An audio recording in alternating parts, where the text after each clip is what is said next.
j'ai utilisé un GBF où on charge et on décharge, puis on visualise la tension. Par la suite, je peux vous montrer ce cas qui est classique, qu'on utilise fréquemment.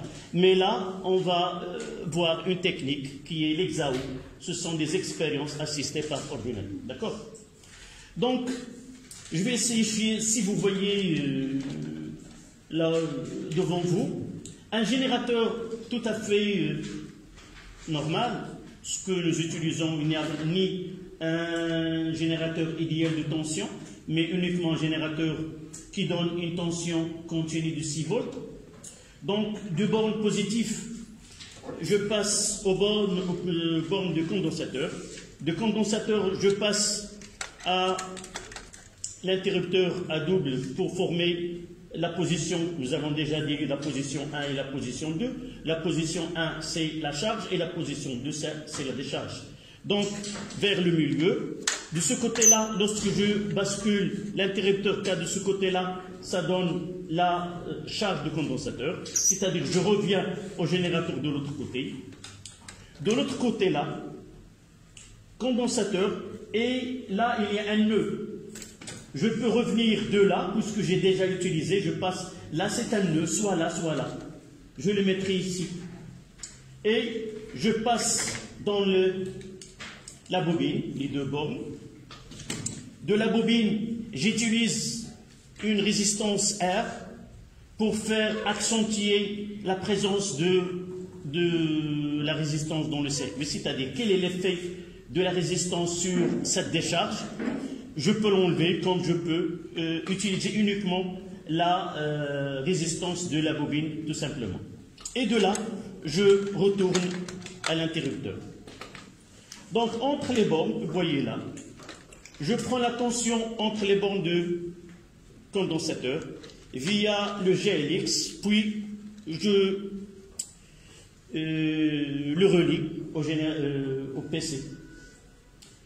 Là, il y a un logiciel qui permet de traduire cette tension au cours de temps sous forme d'une courbe. On va la visualiser par la suite. D'accord? Si vous voulez voir de près, vous pouvez approcher. Si devant vous, vous avez vu qu'il y a deux circuits là, charge et décharge, on va essayer de visualiser cette décharge du condensateur dans une bobine. D'accord? Pour faciliter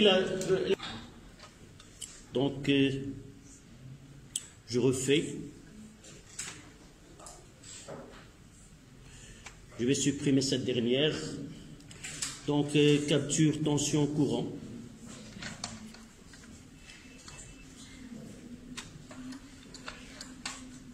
Voilà. Je vais déplacer là.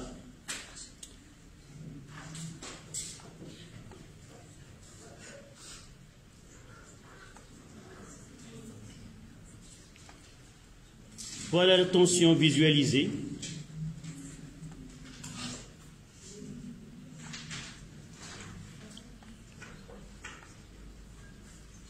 Nous voyons quoi?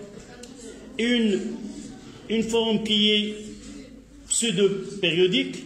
Nous voyons qu'il y a des charges et il y a cette oscillation entre la bobine et le condensateur. Là, la résistance, je vais essayer. Vous voyez qu'ici, il y a presque deux pseudo-périodes, de là à là et de là à là, puis il y a atténuation de ces oscillations. Je vais essayer de garder que la résistance de la bobine et comparer les deux cas. Donc j'enlève celle-là et je mettrai directement, uniquement. Le circuit, c'est uniquement dans la bobine. Donc je vais essayer de déclencher le temps là.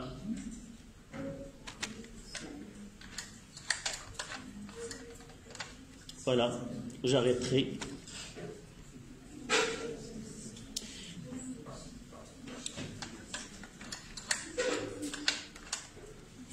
Donc je dois arrêter le temps là. Je déplace pour avoir l'origine ici. Et je vais essayer de faire changer, si vous voulez, l'échelle.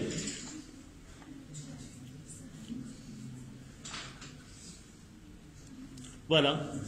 Dans ce cas-là, avec une résistance plus petite, nous voyons que le système, si vous voulez, d'oscillation ici est plus